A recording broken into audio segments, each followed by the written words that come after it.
Maybe just sit next to it. Here,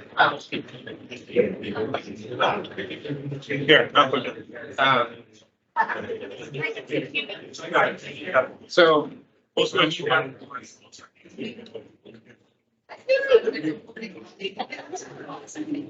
If you just like,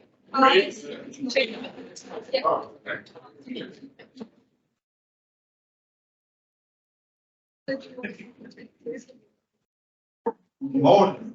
Everybody should be good. Usually have nobody tells me that's been good. Anyway, but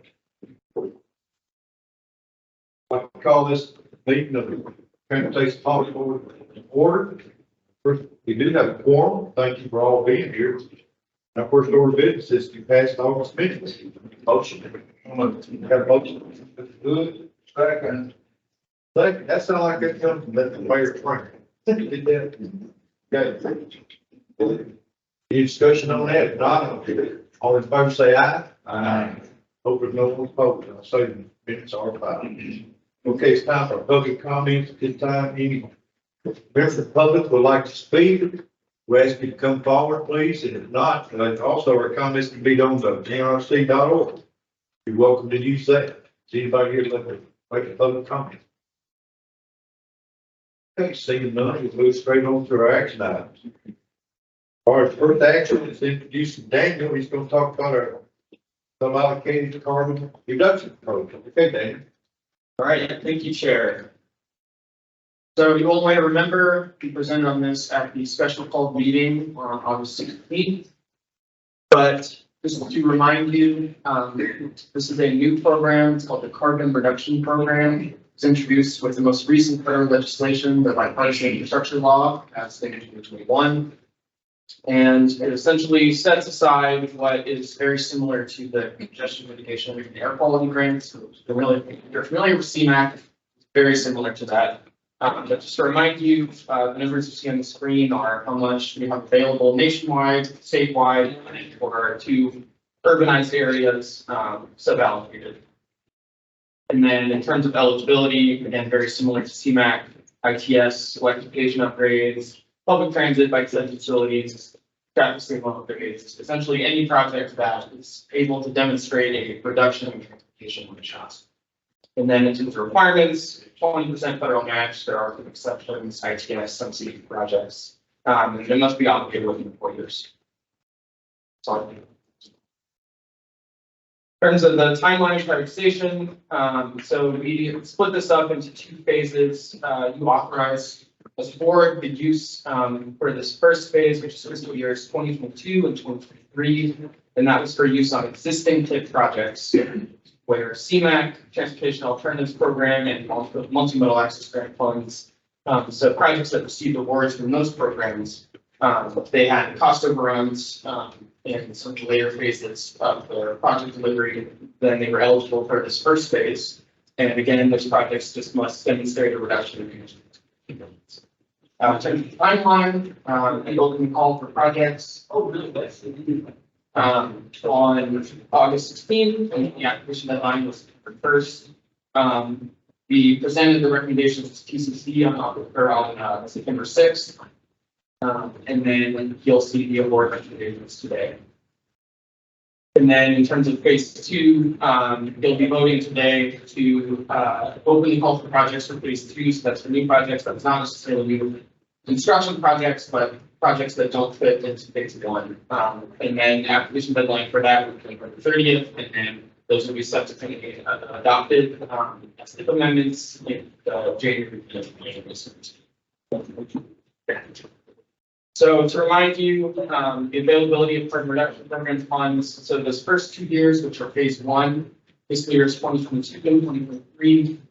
That's just broken up between the Murfreesboro urbanized area and the National Davidson urbanized area. So that adds up to about just over $6 million in federal funds that was available. And then the subsequent years, consider 2024, 2025, 2026, adds up to about just over $8 million that's available for phase 2.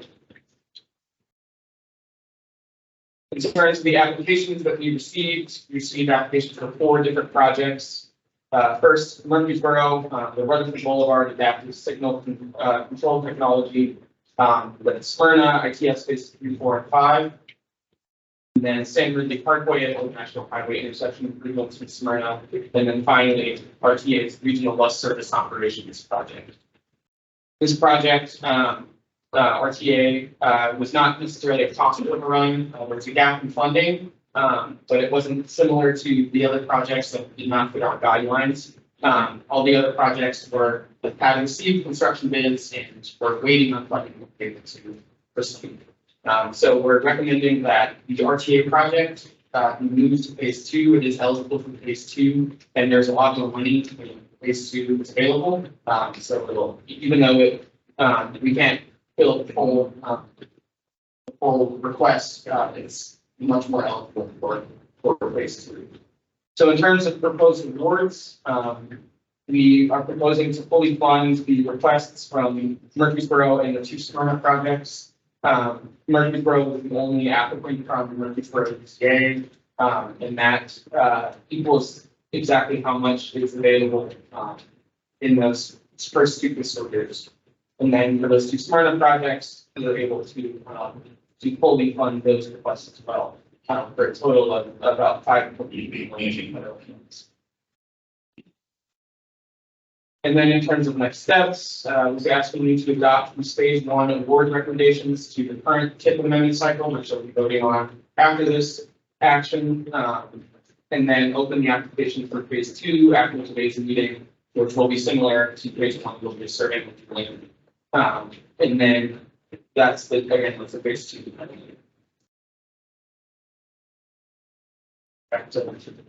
Okay, any questions for Dave?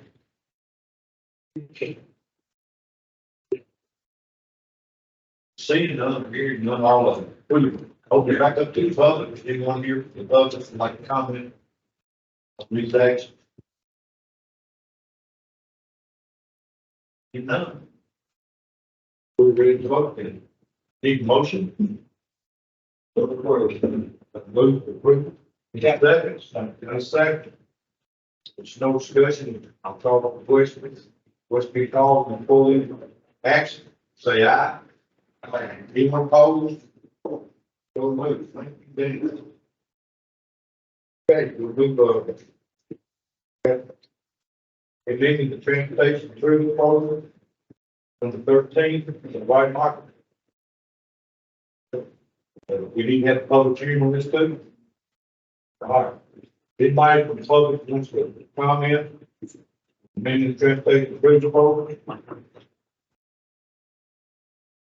It's public white market. Yes, sir. What's that? All right. Thank you. Real good. Thank you, Chairman. All right, so just to remind you, this is TIP amendment cycle E. So this is the last amendment cycle for fiscal year 2023. We're amending our transportation improvement program. So all of these TIP amendments have been up for public review and comment for our since the day of the TCC meeting, which was September 6th. And again, just reminding you, the current TIP fiscal years 2023 to 2026 is adopted in November 2022 and accounts for about $1.7 billion. So you'll see in your packet the proposed TIP amendments for this cycle. There are a lot of them, but they essentially encompass about $13.5 million of federal funds being added to the TIP. And I'll go through all of them now. So this first one, Southeast Transit Center. Many of you may be aware of this, but MTA received a federal grant, the bus low emissions grant, for $5 million to fund the construction of the Southeast Transit Center. And so we'll be adding this project to the TIP. It's a new project. And there's also the state award from the Improve Act Transit Fund. And then following that, these amendments are related to each other, but City of Columbia is adding the National Highway at Bear Creek Pike intersection improvements. They received some state SPG funding for that project. It was previously under the City of Columbia We are improving programs that are local SMG set aside. But since they received state funding, they're actually moving that project to add the projects. And then following that, with City of Columbia, we are implementing a program just zeroing that project figure out to reflect those funds are captured within the previous project. And then moving forward, these next three projects are projects that received the COVID relief supplementary funding back in 2021. We did back all the projects. Just to remind you that funding was about to be rescinded back in May due to the debt ceiling bill that was passed federally. And so we had to move funding from those projects to two projects for regional data acquisition, as well as a Murray County interchange on State Route 99 to make sure that we obligated those funds so they weren't rescinded. And so these amendments are replacing that funding that was moved to different projects with funding from our Active Transportation Program, as well as our Transit Technology Program, which is our suballocated SUP. So I won't go through every single one of them because they all have the same change, but Lebanon project, ADA testing, signal improvements at various intersections, and just moving or replacing the CRISP funding with Nashville SUP. And then our Smyrna project, ADA compliance upgrades at various locations, Murfreesboro, Memorial Boulevard, signal improvements, pedestrian improvements at various locations in Nashville, Brandon Ridge Parkway, pedestrian safety improvements at White House, street liability conversion project, Pearsonville, and then those two programs, regional active transportation program, as well as the technology and transit program, just showing that funds are being removed from both those programs to fill the backfill of the. And then those last three projects are the carbon reduction program recommended rewards. So the Murfreesboro project and the Winter Spring projects. That concludes the list of potential amendments. Any questions for Dan? Okay, seeing none, I take motion to 2313 amendment transportation improvement. So moved. Motion. Do I hear a second? Second. All in favor, say aye. Aye. Anyone opposed? So moved. Okay, we'll move on to our information item. Project delivery task force. Pleasure to introduce Mayor Reed. Thank you, Mayor Vogel. Good morning.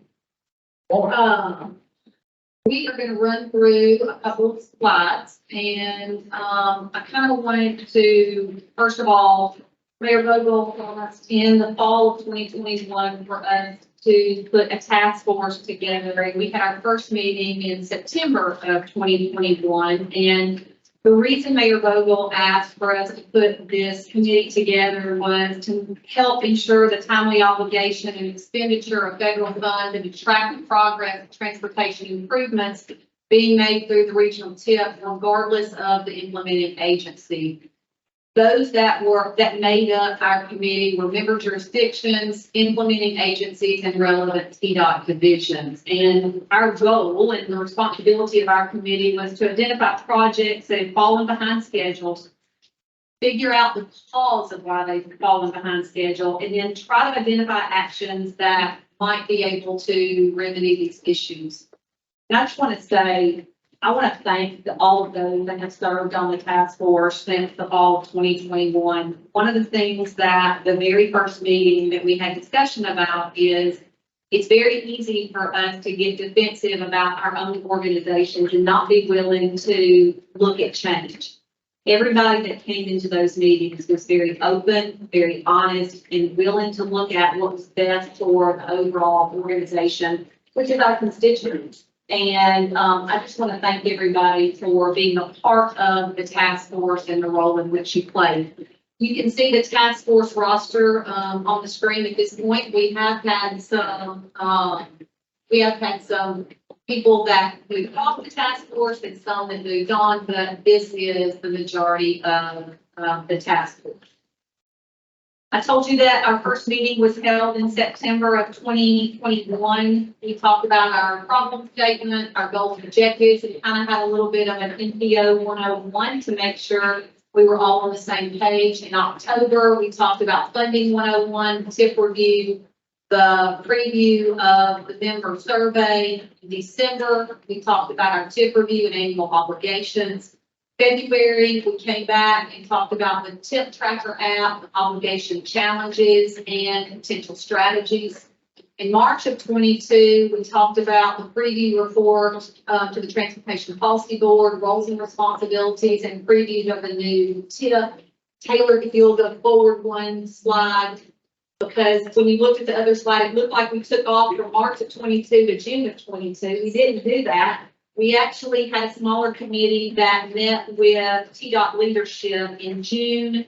We briefed TDOT leadership. We talked about areas of opportunity to address project delivery concerns, outstanding questions related to the TDOT policies and practices.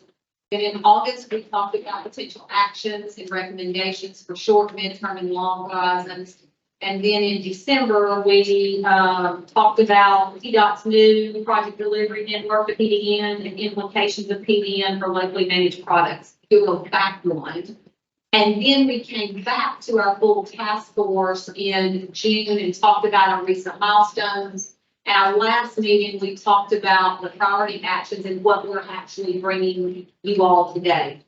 We would like to have one final wrap-up meeting that we'll talk about at the end of the presentation, based on feedback that we get from you all today, as well as in a survey we're going to send out. So what we found under our common obstacles, these obstacles came from conversations from the task force, from surveys that we did, from one-on-one meetings with members of the TCC board and the Transportation Policy Board, as well as information that we gathered from meetings of the Transportation Policy Board, as well as the TCC committee. So staff organized these into three categories: major, moderate, and minor. The major obstacles we found were lengthy project review and approvals, and utilities and utility relocation. We found that project review and approval can significantly delay projects, and that these delays can be related to NEPA reevaluations, right-of-way acquisitions, unanticipated utility relocations because of lack of preliminary planning. Under moderate, you see staffing capacity and training, as well as lack of funding or cost overruns. And as we all know, in our own communities, as well as these organizations, sometimes there's a lot of staff turnover. And we also know that the local programs process is a little bit complicated, I would say. So we also found that lack of understanding of next steps or roles and responsibilities can also lead to project delays. Cost overruns or lack of available funding at any phase of the project can also lead to delays. Under the minor obstacles, we found conflicting design expectations and lack of neighborhood or community buy-in. Locals at TDOT sometimes have conflicting expectations in relation to the design of the project, sidewalk width, cross sections, or other design consideration. And sometimes within our own communities, we have lack of buy-in or lack of the neighborhood wanting to see a project to move forward. We did find areas of opportunity, information exchange, so that we can provide stakeholders access to the latest project details on scope, schedule, cost, obligations, and spending. I would say this was one of the major areas that we felt like there could be improvement on for all of us. Education and training to ensure partners have access to training manuals, guidelines, facilitate communication among locals and the TDOT divisions. Funding priorities to ensure active projects receive the funding needed to keep them moving, and provide additional planning to support projects that are inactive or stalled, and the workflow and process to create new efficiencies for implementation of large projects through innovative methods and streamlined delivery process for smaller or less complex projects. At this point, we're going to talk about the draft recommendations, and I'm going to turn it over to Daniel to walk us through the next couple of slides.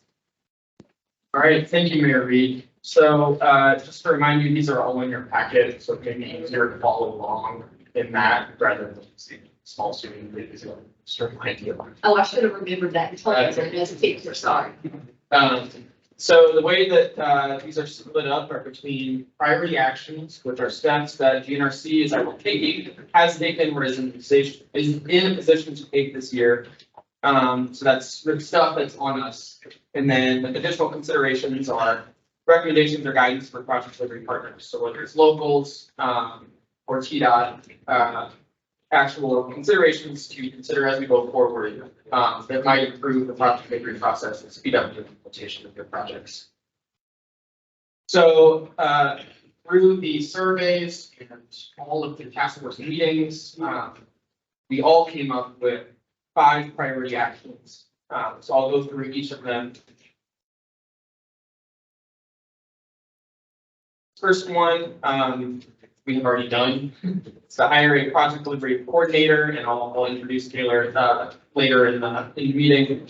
But it's essentially a new position to help facilitate the coordination among agencies. So this person will be your liaison between project proponents and the TDOT local programs office and programming, so that you know exactly where your project is, you know the status, and you can anticipate any bottlenecks or issues with your project as it moves through the process. Priority action 2 is something that you voted on that was included in our current TIP. So it's set aside of STPG funds for preliminary planning or advanced planning reports to help anticipate any challenges that you might face in your project. It's about $5 million set aside. We heard from locals and TDOT that there was a need to do more preliminary planning, whether it's right-of-way concerns or design considerations that you might need to know about or you actually go through the project development process. And then essentially with this priority action is that we have to figure out, the board needs to figure out how to actually program these funds and what framework we're going to create to actually program them and award for planning reports. And then priority action 3, so we have a set of TIP programming policies that make sure that the TIP is not only fiscally constrained, but goes with every federal requirement that we have for the TIP. So priority action 3 is to take a look at and evaluate the effectiveness of the current TIP programming policies, which are available to be utilized by this board. Priority action 4 is probably one of our most important priority actions that came out of the task force, and it's to establish a programming review committee for active projects in the TIP. So it's essentially going to be a standing committee composed of TPB and TCC members to monitor the performance of project obligations, the delivery, enforce TIP policies, and bring attention to any issues or concerns that might be happening with any future projects that are currently in the TIP. And then finally, priority action number 5 is project bundling. This is a federal highway best practice of essentially delivering non-capacity projects, could be bike ped, ITS, or safety projects, all on the same contract to make it easier to go through the process. So that's what that priority action is.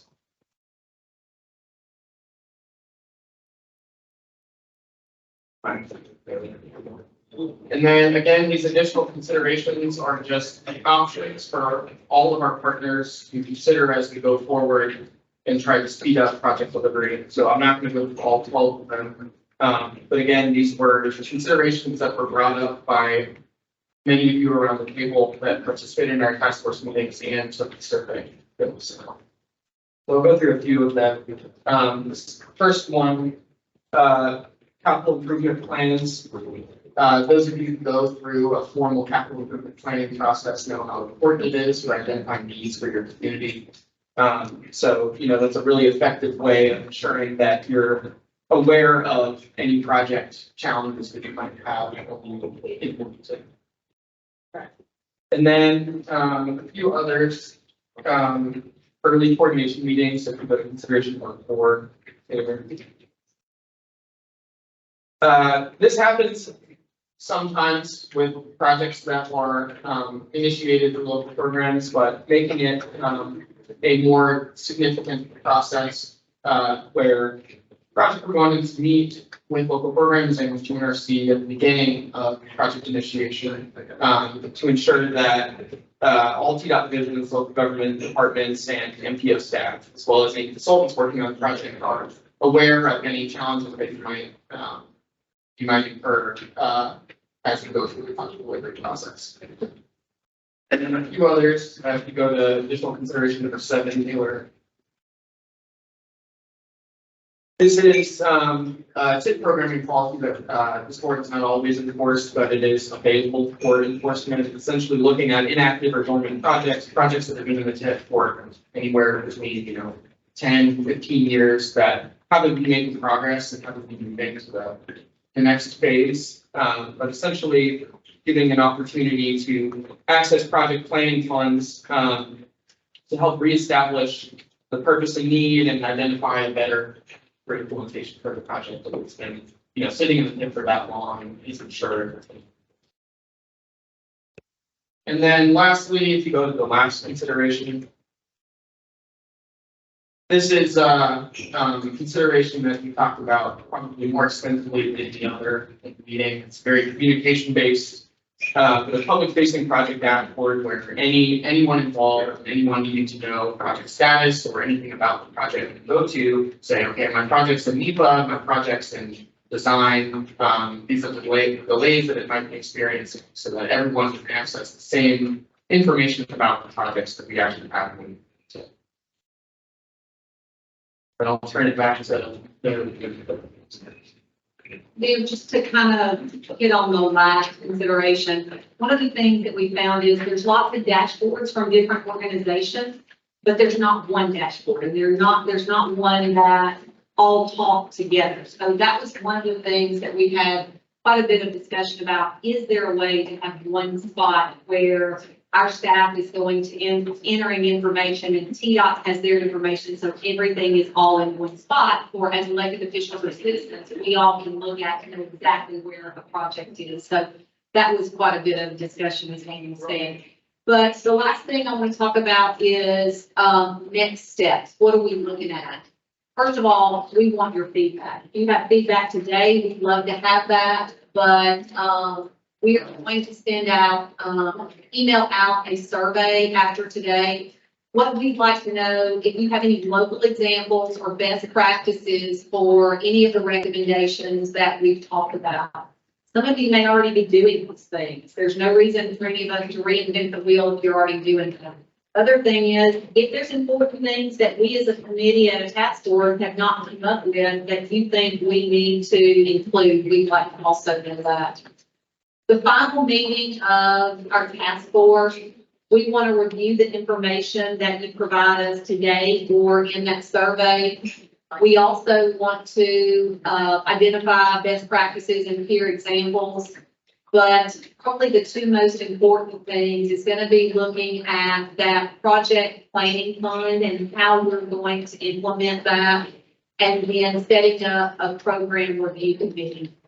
We felt that it was important to have peer-to-peer people looking at the projects that are not moving forward and need to be considered of being taken off.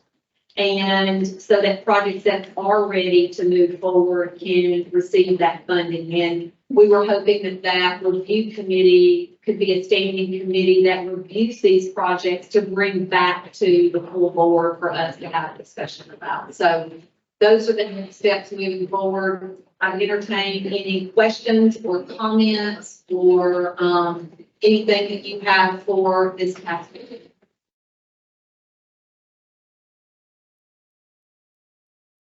We've either bored you to death or we did a really great job. So I'm going to go with really great job as hard as the task force has worked.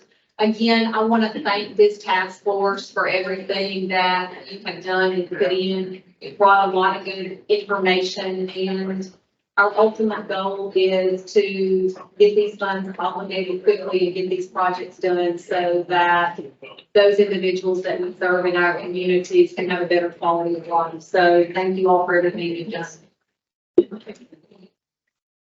Yes. Wait, Mayor.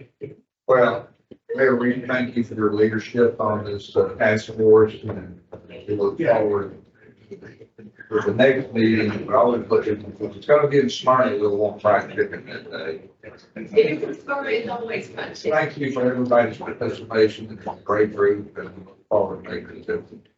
Thank you. Mayor.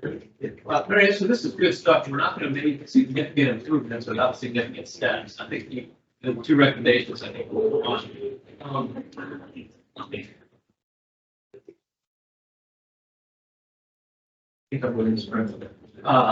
Who's gonna be on that committee? Because I would recommend that mine not be. That's one of the things we want to have discussion about at our meeting is who is gonna be on that committee, and if it's something,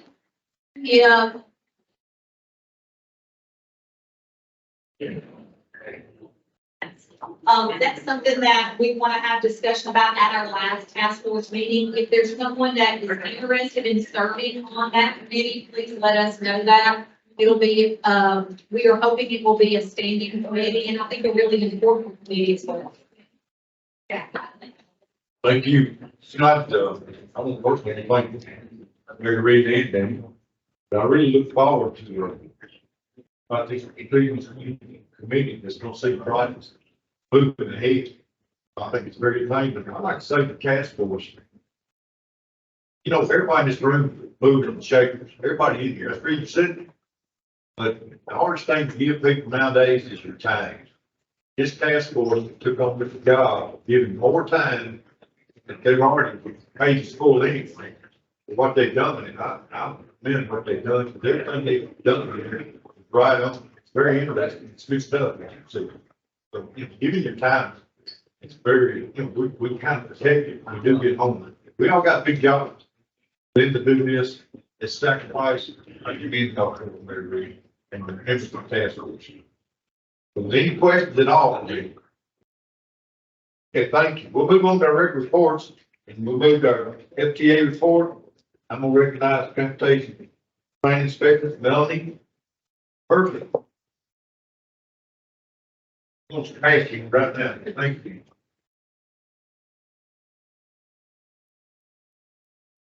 Appreciate it. I'm Ellen Mercy, County Highway Administration. So a few updates I wanted to know. Like the MPOs, as you know, the Tech Planning Work Program, I received that from last week. Really want to thank the MPO staff for all the work y'all put into developing that. I want to recognize the board for helping developing that and taking action plan about it. So y'all are basically step for the 24-29 in terms of federal funding for planning activity. Two recent funding opportunities I did want to know that was released. The Thriving Communities Program was just released this week, 22 million available. It's essentially partner. It's about technical entities with communities that need it, that need technical assistance. For 2 years to really set y'all up to better go for federal funding opportunities and projects. So a letter of interest for those in November 15th. And then the Smart Grant Program also released this week available 100 million for this year to DOT. And that's focused on providing grants to public sector agencies to deliver technology projects and to keep the efficiency of the system. The deadline for that is October 10th. And this protocol is the safe streets and roads for all grant programs, and it's 2 options and available. One for counties and another for implementation. So like I said, that's those 2 are for October 10th.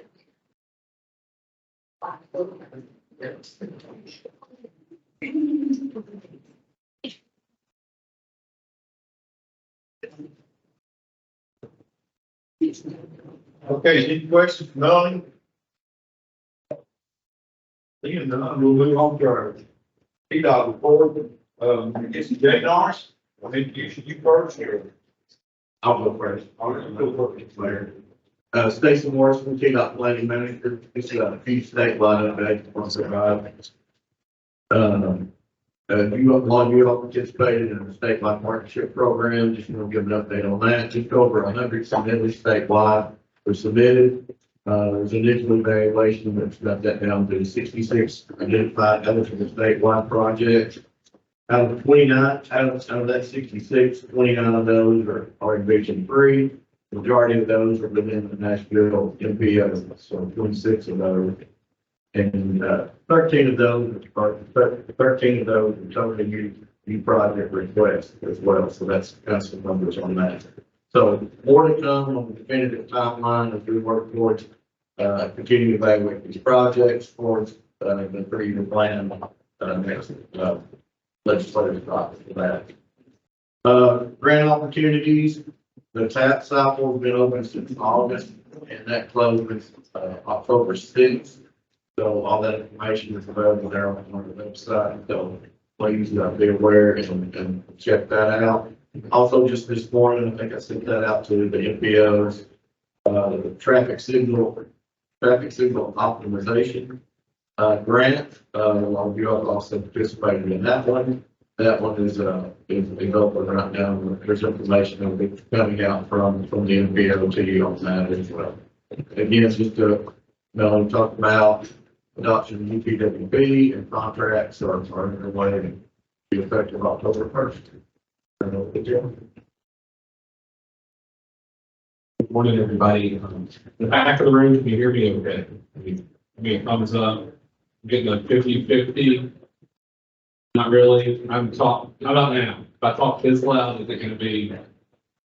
Okay, I will talk this loud. I'm Jay Norris. I'm the Assistant Chief Engineer, Regional Director for Region 3. That is the 26 counties in Middle Tennessee. And so our team develops projects, delivers projects, constructs projects, and maintains assets after that. So we have staff in every one of your counties, cities here.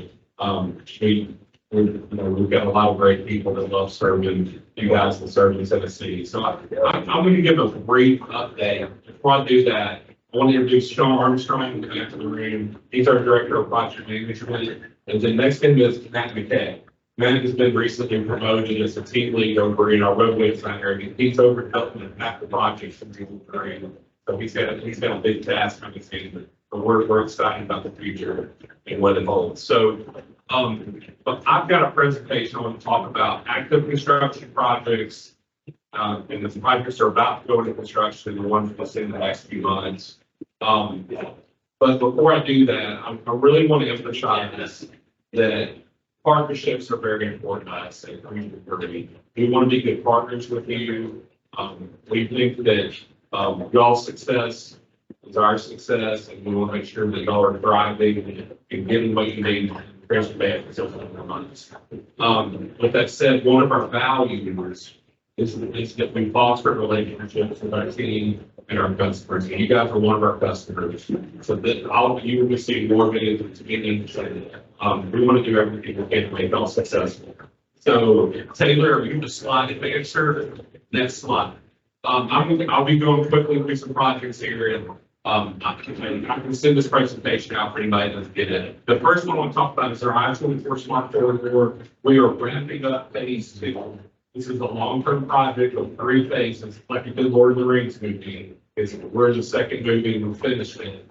And what I'm showing you on the screen here is this is 2 months of data since we turned the system on. And if you're on that system, you will see entries. We have our signs that display the messages. But we have variable speed limit signs in these corridors now. We have lane control system that is dealing with incidents. And so before I talk about the good that's happened, the bad or the good is that traffic is increased by 15% on this corridor length. So we're seeing a pretty large spike. We're hitting 200,000 ADT on I-24 pretty regularly now. So it's an incredible amount of people. So volume is up. But in the midst of that, top left, you can see the macro crashes are down. So we're seeing a 29% drop in serious crashes and a 25% drop in total crashes. So the system is helping. And when I talk to our leadership about this project, I remind them of the Navy SEAL mantra, everybody here knows it, slow to smooth and smooth as fast. That's what we're doing out here. Is we're taking, we're controlling the speed, so we're dropping the speed in places. And it creates less of that wave of hard braking that you've all experienced in rush hour traffic. And we're seeing less of those events. So in the bottom left, travel time has increased 7% because that 15% volume increase. But we're continuing to see a drop in the total delay that's out there. So what's causing that is we're having less secondary crashes, we're having less hard braking events. And so while I-24 is a thing, and we're seeing some small improvements out there, and we're very excited about that. Next steps for this project will be phase 3, which will be integrating the Murfreesboro Road corridor, and for our TFC to work with our city's TFCs on corridor to work with them to make sure that we can shift traffic over there. And I think ramp metering is part of that. We may be taking that out for a season, but there's a lot of good things coming. So Taylor, next slide. I wanted y'all to see a picture of this and how it works, but what's in the background this doesn't really work. And as you move through an incident, our lane control system is telling you what lanes are closed at, and people are following this. So we have a consulting Marquez and our TMC, and I'm checking in with them regularly. And people, we have a driver behavior problem in Tennessee. I don't know if you'll do that. With erratic driving, but people are following, they're obeying us. They're doing a good job. And I've picked my staff and asked them the ones that are on corridor, and it feels good. But that's not the data that is an engineer with measurement. Things feel different out there. So we're excited about this project. We'll continue to watch it. Taylor, next slide. So this is our Donaldson Pike and I-40 interchange near the Nashville Airport. This is a $130 million project and is going very well. The contractors moved about 500,000 yards of dirt out there. You can start seeing the large bridge over the interstate coming out of the ground. One of the big things we've had to do is get a temporary transfer put in place, Donaldson Pike, kind of near Lot B, near the airport. We shifted off of our alignment so the airport can have that fill material for their large projects. So we're working very closely with DNA on this. This project is on schedule. That's the utility group. But we're very happy with this. Taylor, next slide. Marshall Pike, this is in North Nashville, where it's been a long-term lighting project. We've had 3 different utility delays in this project. So to hear Mayor talk about utility issues and coordination, that's very dear to my heart. If there's a representative of Comcast, don't leave this meeting without talking to you. You got a 4-week delay you introduced to us this morning, and it's going to make us out of that community. We're not going to do it. So I need to talk to somebody. This has been a great project for us to grow in space. Next slide. State Route 96 in Williamson County heading towards Triune. This project is moving great. It's a large grade job and a couple of very large bridges. It's scheduled to be completed this summer of 24. Vulcan is out there doing a great job for us, and we're happy with progress. Next slide. So I-65, Mayor Bogle, this is up in your neck of the woods on the Kentucky line. From mile marker 111 to mile marker 120, it's the 9-mile widening. There's 10 bridges on this project. Interchange modifications. The project is very ahead of schedule. We think it's going to be complete fall of next year, which will be about 8 months ahead of schedule. So we're excited about that. Jones Brothers doing a great job, of course, up there. Next slide. So one of our more high-profile projects is the Broadway Bridge. He was able to get that open on September 7th, and it's we have not full. We don't have it fully open and 3 lanes open, and in the next couple of weeks we'll have it fully open. And Keeman is ahead of schedule and just done an outstanding job for us. And this has been a great job. If he had done this in our normal design field, this would have been a 30 to 36 month project. They did it in a summer, and so it really reduced impact in Nashville, and I think was a win for everybody. So thank you. Next slide. Down south, we're City of Spring Hill. work to get a grant to put interchange at Buckner Road. This project has been delayed. We had some environmental delays and some right-of-way delays on the front end. And there's some grading issues that are taking place. There's some geotechnical issues, and that has pushed the paving to the winter months, which pushes it to the spring. And so we're happy with the work that's going on there. If you drive south, it's progressing very well. We think this is going to be an awesome project. Next slide. So let me talk for a second about the June letting. We took bids on the State Route 1 and Murfreesboro Road. We've awarded that to Adams Contracting. We have a resurfacing on Riley, north of town, that's under construction. Roger's group doing a great job. Next slide. We have a bridge repair over a trucker's curve and Author Avenue. I think the city also wanted to do a mural project better this one we're done. We've coordinated that very well. We're reducing the lane widths, not the lanes, but the lane widths at this location to 11 feet.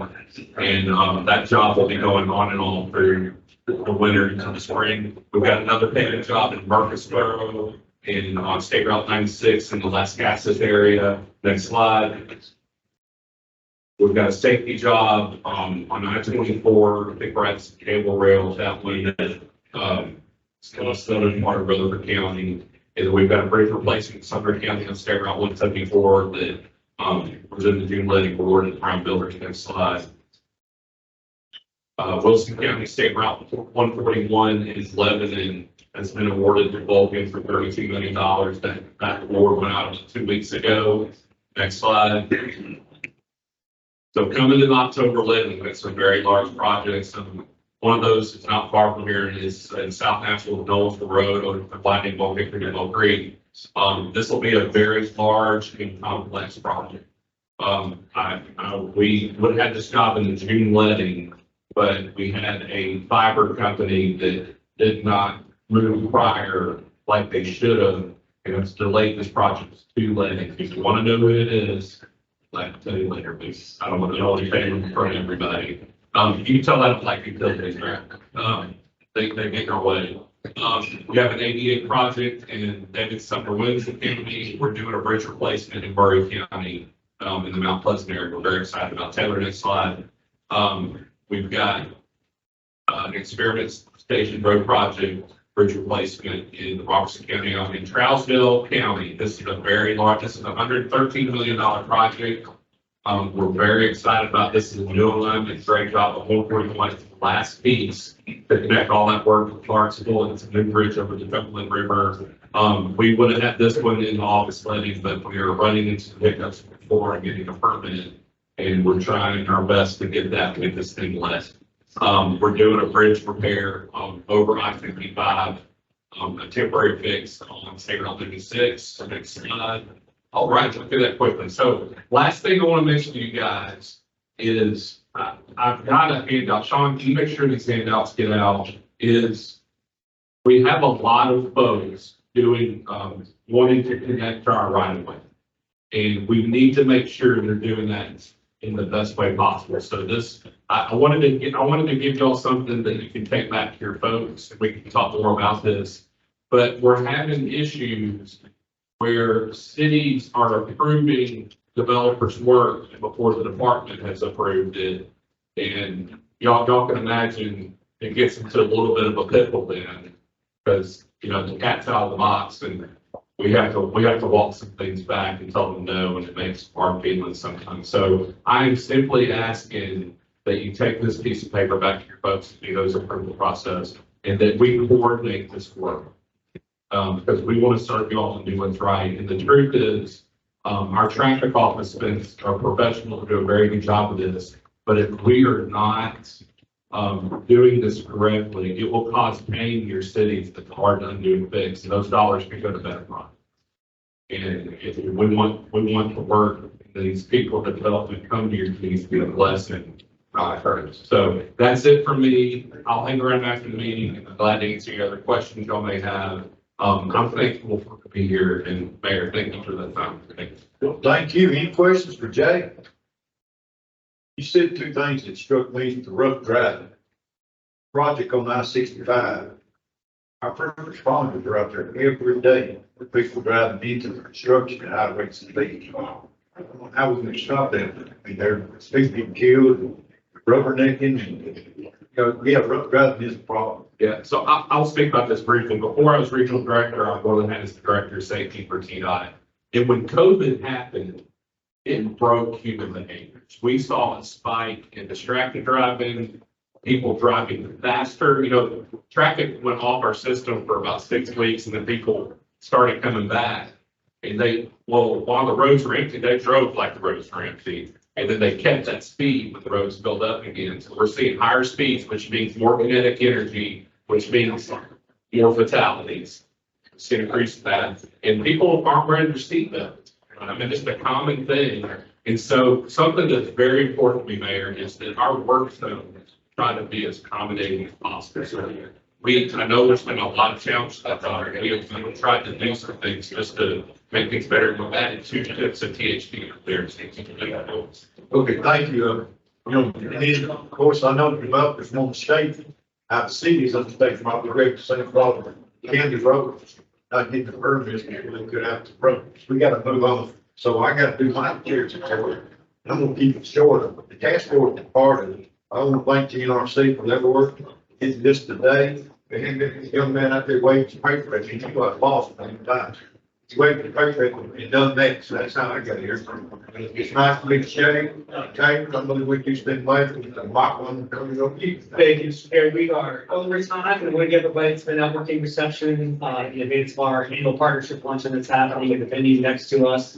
Just want to thank everybody for their patience with the uniqueness of our venue today for the Transportation Policy Board meeting. And then earlier March meeting, there's a few staff updates in your packet, so I'll let you read those on your phone. Instead, use my time just to introduce a few new staffers and a new board member. New board member is the National Vice Mary Ann Henderson, who won her election recently, so we congratulate you on that. And welcome you to the Transportation Policy Board. You've already been engaged with GNRC on transportation issues over the last few years, so these are going to be ground running. So thanks for being here and welcome. And then the 2 new staff members that have been referenced already, we have Taylor Lee and Shay Northfield.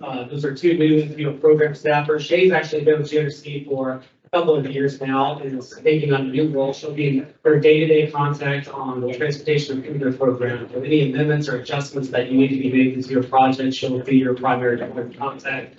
And Taylor Lee is the aforementioned new project delivery coordinator who will be working with Shay and Daniel to make sure we are troubleshooting any of the bottlenecks that are happening with the projects in the transportation improvement program.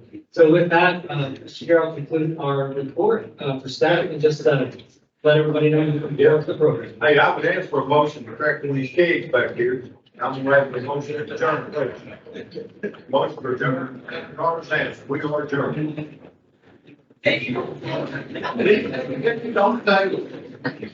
Yeah.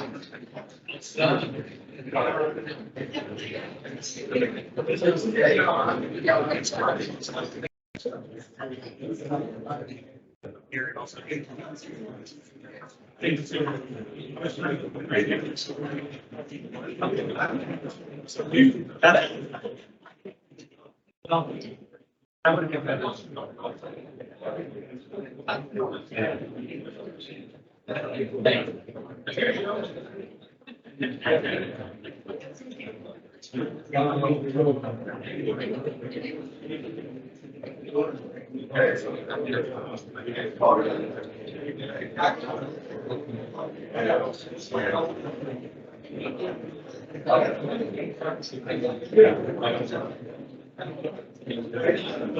great.